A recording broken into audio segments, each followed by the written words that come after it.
I pray that God meets you in the midst of your grief during this holiday season.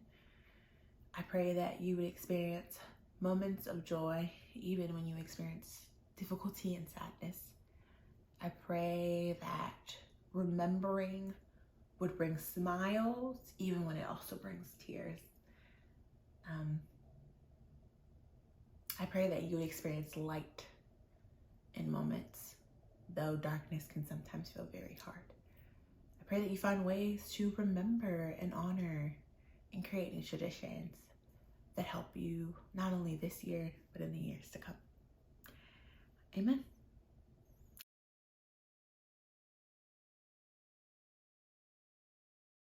If you haven't watched my last video, definitely go watch that video.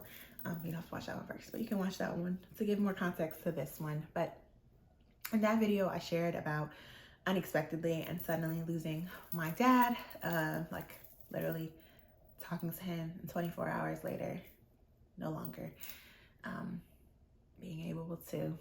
And I just wanted to come because I know it's the holiday season, and I too will be experiencing my first set of holidays without him.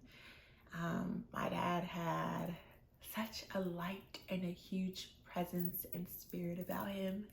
And people talk about this, so it's not just me.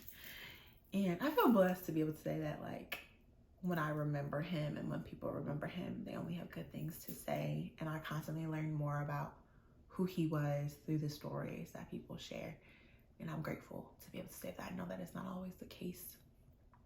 But yeah, so I think in going into the holiday season, it's one of those evident moments where he's not there, right? I've heard people talk about typical family dinners that happen and like the person no longer being in that specific chair. That's not my experience. I think for me, it's more, he was just everywhere.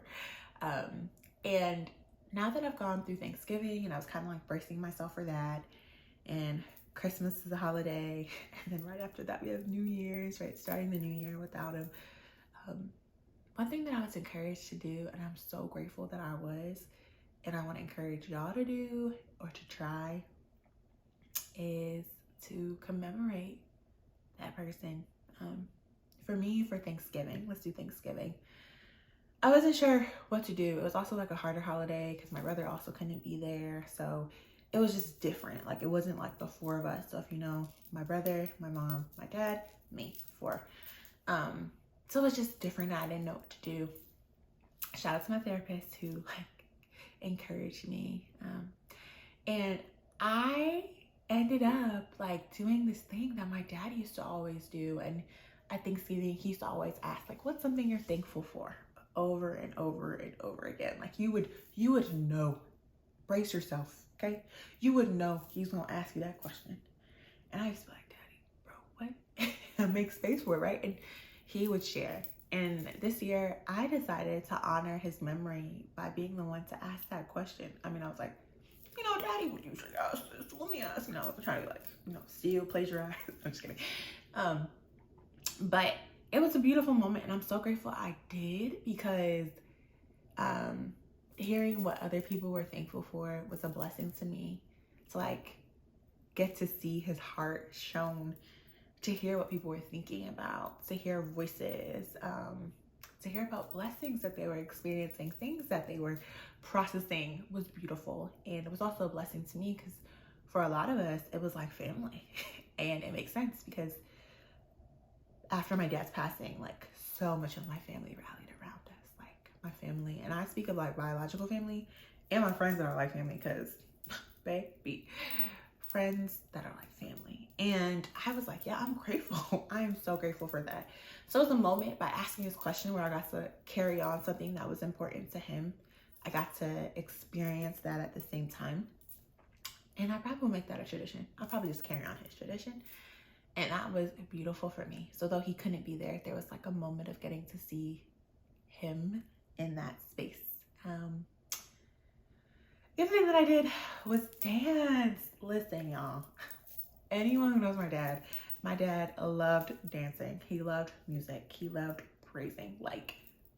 And it was not planned, but it was just like post dinner. I was like, oh, let me put on a playlist, and I danced. I danced, y'all. Like, it was just tune after tune. It was a new playlist too. Shout out to you too. That playlist was hitting. Okay, got to bring that one back. But it was just a moment where I experienced such joy, which didn't make sense, right? Like, I'm like, this is a hard day. This is my first holiday without my dad. And yet here I am experiencing joy. I saw joy in the stories that were shared. I experienced joy as I danced in the midst of like something that was so heavy and hard, but that I was like, oh, if he was here, he would be right here, right? Like, it's kind of like, this one for you, daddy, except it was multiple times. So all these for you, daddy. But yeah. And I bring this up because I feel like I don't know what the next holidays will hold, right? I can say that for one, but I wanted to share one way that I have been trying to process through it, right? Making space for naming the fact that my dad is not here, for the space that I wish he was here, but then finding ways to bring glimpses of him or glimpses of who he was into those days has been so helpful for me. I don't want to make it seem simple. I don't want to make it seem like everything's going to go away after and you're not going to be sad at all, right? And I also want to name that my grief process is different and we all grieve differently. But I wanted to share this one thing that's been helpful for me in hopes that it would be helpful for you. I'll see y'all next time. Bye.